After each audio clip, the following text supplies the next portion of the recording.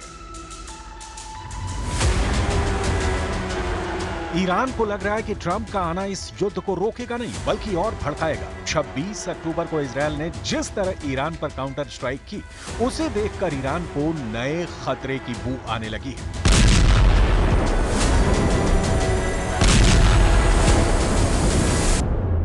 And halts the Zionist regime's crimes. We are working toward a solution to stop these atrocities and to alleviate the suffering of the people of Gaza and Lebanon at the upcoming OIC. Iran के विदेश मंत्री Abbas Araghchi की यह warning Israel से ज्यादा America या कहें कि डोनाल्ड ट्रंप के लिए है। यही वजह है कि ईरान ने बता दिया है कि युद्ध का बजर वाला राउंड शुरू हो गया है। डोनाल्ड ट्रंप के जीतने पर नेतन्याहू ये ना समझे कि युद्ध सिर्फ पश्चिम एशिया तक बाकी रहेगा और सिर्फ गाजा या फिर लेबनान जलेगा। इस युद्ध की जद में पश्चिम एशिया से आगे अमेरिका और इजरायल के दोस्त भी जलेंगे। यही ईरान की वार्निंग वाला बटन है जिसने बजर बजाना शुरू कर दिया है।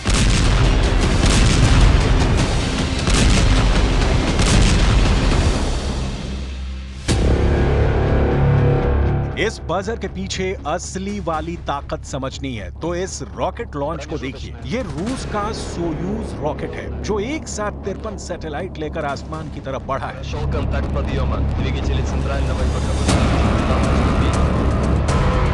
बड़ी बात यह है कि इस रॉकेट में ईरान की 2 बहुत ही खास सैटेलाइट भी थी। नाम है कौसर जो आसमान से निगरानी करेगी और दूसरी है हुदहुद जो एक कम्युनिकेशन सैटेलाइट है। ये रॉकेट लॉन्च ईरान और रूस की दोस्ती का वो सबूत है जिसके पीछे अमेरिका और इजरायल का खौफ भी छुपा हुआ है। Большое внимание уделяем обеспечению мира на Корейском полуострове. Как вы знаете, в развитии дружественных связей с КНДР был подписан и вступил в силу российско-корейский договор. एक तरफ नेतन्याहू पर अमेरिका का हाथ है, आप इसे बाइडेन भी समझ लीजिए, और आने वाले वक्त में ट्रंप भी इजरायल के साथ रहेंगे, और दूसरी तरफ ईरान के साथ पुतिन है।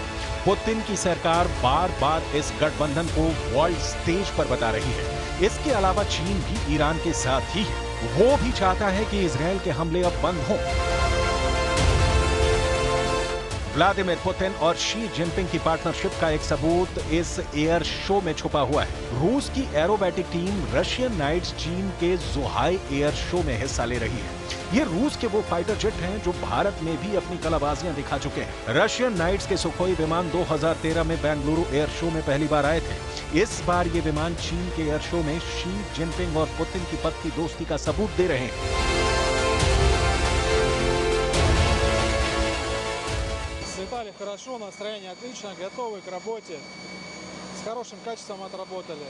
И погода, самое главное, хорошая, что позволила нам поработать. В составе шестерки отработали петлю Нестерова, горку.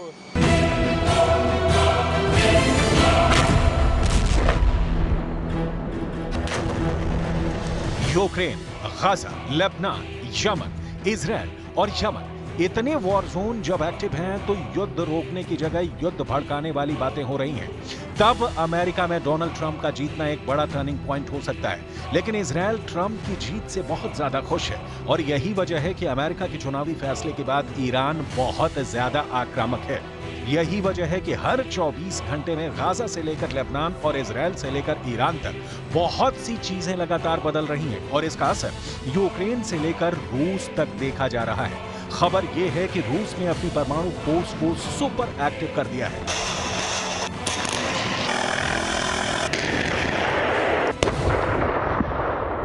हालात ऐसे बन चुके हैं कि एक तरफ पुतिन है, दूसरी तरफ नाटो है और अब बीच में वर्ल्ड वॉर के साथ परमाणु धमाके का खतरा सताने लगा है। यूक्रेन में तेज हो रहे पुतिन के हमले बता रहे हैं कि पुतिन का परमाणु मिसाइल वाला गुस्सा पूरे यूक्रेन को ही नहीं पूरे यूरोप को जला सकता है।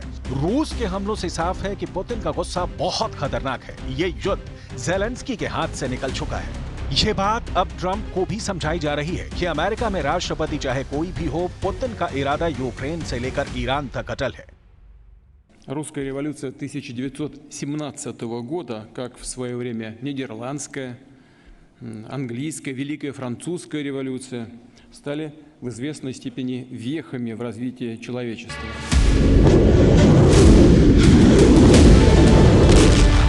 यूक्रेन फिलिस्तीन युद्ध और गाजा के साथ लेबनान में चल रही बमबारी के बीच अब ईरान और इजराइल का युद्ध किसी भी वक्त शुरू हो सकता है। ऐसे वक्त में ट्रंप का आना कई बड़ी चुनौती पेश करने वाला है। यही वजह है कि पुतिन की न्यूक्लियर कमांड इस वक्त पूरी एक्टिव है। वो अपने तमाम खतरनाक न्यूक्लियर हथियारों और उनके डिलीवरी सिस्टम को बार बार परख रहे हैं। पुतिन ईरान से भी मदद ले रहे हैं। ईरान को नए हथियार सप्लाई करने पर भी बात जारी है। साथ में वो ये भी बता रहे हैं कि रूस की मिसाइल के टारगेट पर नाटो का हर बड़ा शहर है।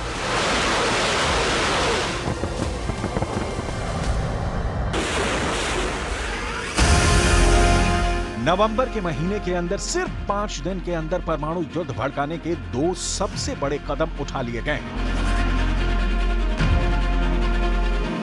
एक तरफ पुतिन ने परमाणु युद्ध का चैलेंज देकर अपनी सबसे खतरनाक इंटरकॉन्टिनेंटल बैलिस्टिक मिसाइल यार्स को लॉन्च करके दिखाया। ये मिसाइल 11,000 किलोमीटर की रेंज में एटम बम गिरा सकती है। तो दूसरी तरफ बाइडेन ने कहा अमेरिका देगा मुंहतोड़ जवाब और ईरान के करीब तैनात कर दिया है अपना सबसे खतरनाक न्यूक्लियर बम वर्षक विमान B-52। यही बन गया है नवंबर में न्यूक्लियर वॉर का सबसे बड़ा खतरा। पुतिन ने जब से रूस की परमाणु फोर्स को युद्धाभ्यास का ऑर्डर दिया है, पूरा नाटो दहशत में है। फ्रांस और ब्रिटेन से लेकर अमेरिका तक रूस की न्यूक्लियर फोर्स की चर्चा हो रही है। नवंबर का महीना इस दुनिया के लिए अहम है। गाजा के युद्ध के बीच अगर नवंबर 2024 सही सलामत गुजर गया तो समझ लीजिए बहुत बड़े युद्ध से ये दुनिया बच जाएगी। लेकिन ईरान और इजराइल से आ रहे ये इशारे बहुत खतरनाक हैं। दोनों ही ताकत बड़े युद्ध के खतरे को समझते हुए भी रुकने का नाम नहीं ले रही और इसकी वजह है सुपर पावर की बैकिंग, यानी वो मदद जो तीसरे विश्व युद्ध की सबसे बड़ी सप्लाई लाइन बन सकती है।